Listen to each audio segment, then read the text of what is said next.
Hello guys, it's Sunday, so here is your weekly dose of urban news. So hit that subscribe button so you never miss an update, and as always, a massive thanks to my awesome Patreon supporters and everyone else who keeps this going.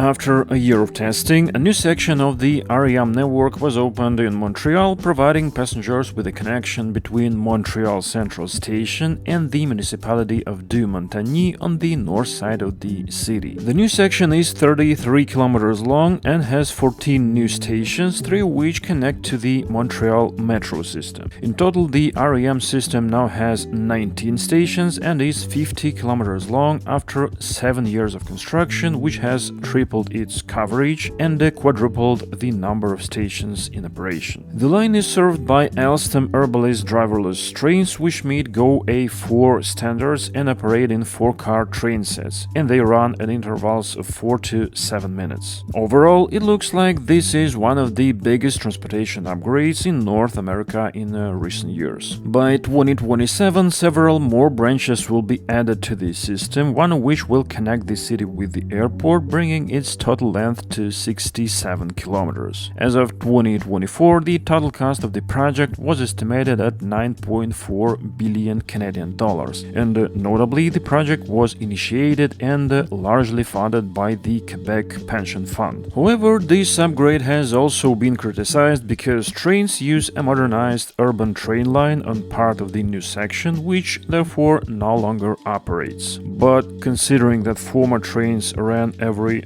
half an hour to an hour and the REM trains run more often than every 5 minutes, I think these are quite positive changes. Meanwhile, Frankfurt's U5 light rail line is to be extended by 1.5 kilometers from its current terminus at Proingesheim, adding 3 stops to the Frankfurter Berg S-Bahn station. However, work is not scheduled to begin until 2031. A year and a half is set for design, another 2 years for the project approval process, and then another 2 years for preparing a proposal for construction and financing, as well as for a tender for construction works. Ooh, it seems I need to make a video on the topic of why is everything so long. The construction itself is expected to take 3 years and cost about 92.5 million euros. On the new section, they are planning 3 new stops: Augustschanzstraße, Berkersheimer Weg and Frankfurter Berg. In parallel with the tracks, they plan to build pedestrian and bicycle paths more than 2 meters wide. The tracks will run down the center of the street and, where possible, will be laid on the grass. In addition, they are studying the feasibility of arranging a 60-space parking area at the Frankfurter Berg terminus.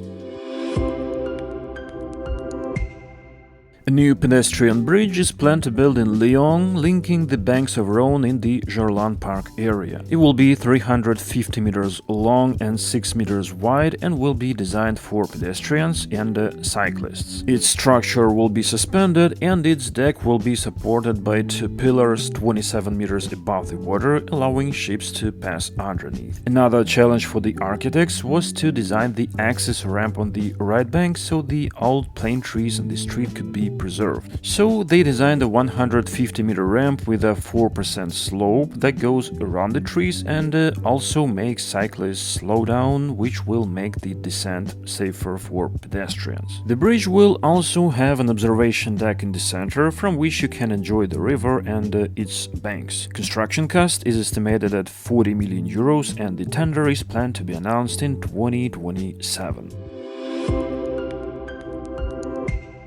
Meanwhile, Polish Railways has signed a 2 billion euros contract with Alstom for the delivery of 42 Coradia Max double-decker trains with an option for 30 additional ones. They will have 6 cars and will be able to carry 550 passengers at speeds of up to 200 km per hour. In recent years, passenger traffic on Polish Railways has been steadily growing, and this year they plan to carry 88 million passengers, while previously they expected to reach this level in 2030, so the new trains will be quite in time. They will be built at a factory in Chorzów, Poland, and the first trains are expected to be delivered in 2029.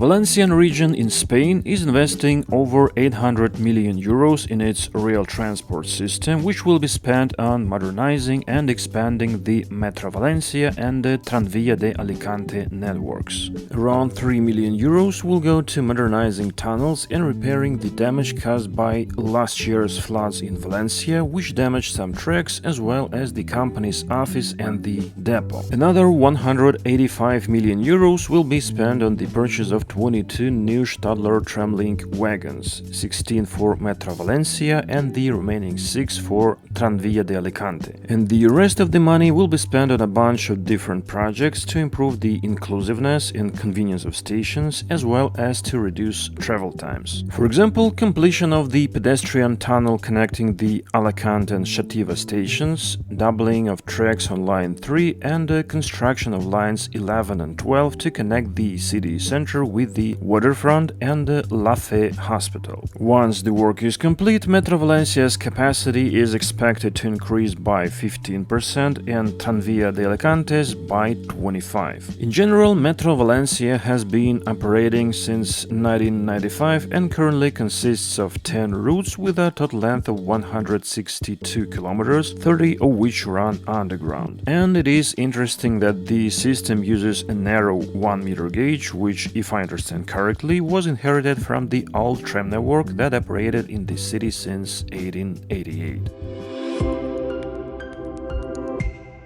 Meanwhile, Škoda Group has won a tender to supply new trains for the Saltsjöbanan light rail in Stockholm. The contract includes 16 two-car trains and an option for 15 more. The total contract value, including the options, spare parts and driver training, is around 230 million euros. The 36-meter-long trains will consist of 2 sections and will be able to carry around 250 passengers. To increase capacity during rush hour, they can be connected to each other up to a maximum of 3 units. Currently, the Saltsjöbanan line is served by 2-car trains based on the old Stockholm metro models and adapted for operation on the intercity lines. They are now almost 50 years old, so it's time to replace them. And the line itself is 18.5 kilometers long and connects Stockholm's Slussen station with the town of Nacka and has been in operation since 1893. In the Chilean city of Concepción, they officially opened a new 1.9-kilometer railway bridge over the Biobío River. Actually, the traffic on it was opened back in July, and I talked about it in more detail right after it, but since then, as I understand, there was still a lot of work to be done, and now it's finally officially fully completed. It was built in 3 years with a $270 million budget, and it is a part of a much bigger $3 billion rail development plan for the region. And by the way, you can learn more about this bridge and its history in my previous video. In the meantime, Chilean Railways keeps buying new trains and just got another 4 ones from CRRC that will run on suburban lines in Concepción. Siemens Mobility has unveiled its Velaro high-speed train for Egyptian railways, which marks an important step in Egypt's plan to build one of the world's largest high-speed rail networks. This train is built specifically for the desert conditions of Egypt, can reach speeds of up to 250 km per hour and carry 489 passengers. Egypt is currently building a 2,000-km high-speed rail network consisting of 3 main lines that will connect Cairo, Alexandria, Luxor and other cities, covering almost 90% of the country's population. Once completed, it will be the 6th largest high-speed rail system in the world, reducing travel time by 50% and significantly decreasing CO2 emissions. The launch of the first 660-km section is planned for 2027, and the total cost of construction is currently estimated at $8.7 billion. In total, Egypt is to receive 41 Velaro high-speed trains, 94 D0 regional trains and 41 Vectron locomotives. And that's all the news for this time. The links to the news sources, as usual, are in the video description. So, thanks for watching and see you in the next videos.